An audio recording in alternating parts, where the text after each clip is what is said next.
Sang Sabda sudah menjadi manusia dan tinggal di antara kita. Para sahabat Sabda Hidup yang terkasih, jumpa lagi bersama saya, Frater Beni, calon imam Keuskupan Sintang dalam permenungan hari ini.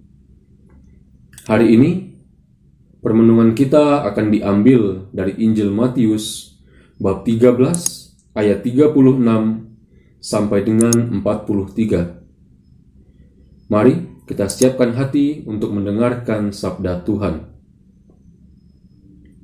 Dalam nama Bapa dan Putra dan Roh Kudus. Amin. Semoga Tuhan beserta kita sekarang dan selama-lamanya.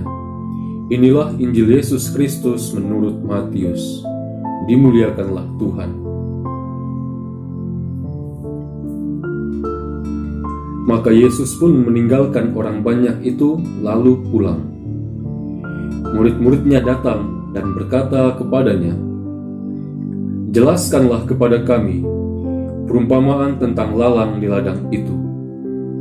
Ia menjawab, katanya, "Orang yang menabur benih baik ialah anak manusia. Ladang ialah dunia. Benih yang baik itu anak-anak kerajaan, dan lalang anak-anak si jahat. Musuh yang menaburkan benih lalang ialah iblis. Waktu menuai ialah akhir zaman, dan para penuai itu malaikat. Maka seperti lalang itu dikumpulkan dan dibakar dalam api, demikian juga pada akhir zaman. Anak manusia akan menyuruh malaikat-malaikatnya, dan mereka akan mengumpulkan segala sesuatu yang menyesatkan dan semua orang yang melakukan kejahatan dari dalam kerajaannya. Semuanya akan dicampakkan ke dalam dapur api.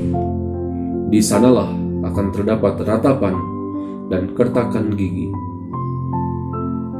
Pada waktu itulah orang-orang benar akan bercahaya seperti matahari dalam kerajaan Bapa mereka. Siapa bertelinga, hendaklah ia mendengar." Demikianlah Injil Tuhan. Terpujilah Kristus. Para sahabat Sabda Hidup yang terkasih, Injil pada hari ini bermula dari pertanyaan para murid Yesus tentang arti perumpamaan lalang di ladang.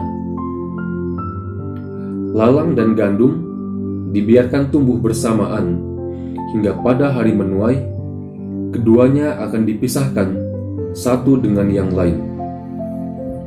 Lalang akan dibakar, sedangkan gandum akan masuk ke dalam lumpur. Kita telah mendengar bahwa Yesus menjelaskan dengan sangat jelas sekali tentang perumpamaan itu kepada murid-muridnya. Apa yang bisa kita renungkan dari bacaan suci ini? Para saudara yang terkasih, iman Kristiani mengungkapkan bahwa segala yang diciptakan Allah adalah baik. Kita manusia pun diciptakan dalam keadaan atau martabat baik itu. Kita manusia mengemban citra Allah yang adalah kebaikan tertinggi. Atau dalam bahasa teologi, hal ini sering disebut sebagai summum bonum. Summum bonum artinya kebaikan tertinggi. Ini adalah identitas kita sebagai seorang yang beriman. Kita membawa citra Allah dalam diri kita.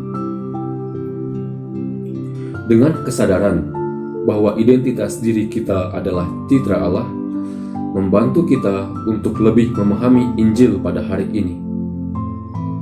Kita diundang untuk senantiasa mengembangkan, mengelola, dan membuat berbuah benih baik yang sudah ada dalam diri kita. Kita diundang untuk menjadi anak-anak kerajaan Allah dengan menjadi gandum, bukan lalang.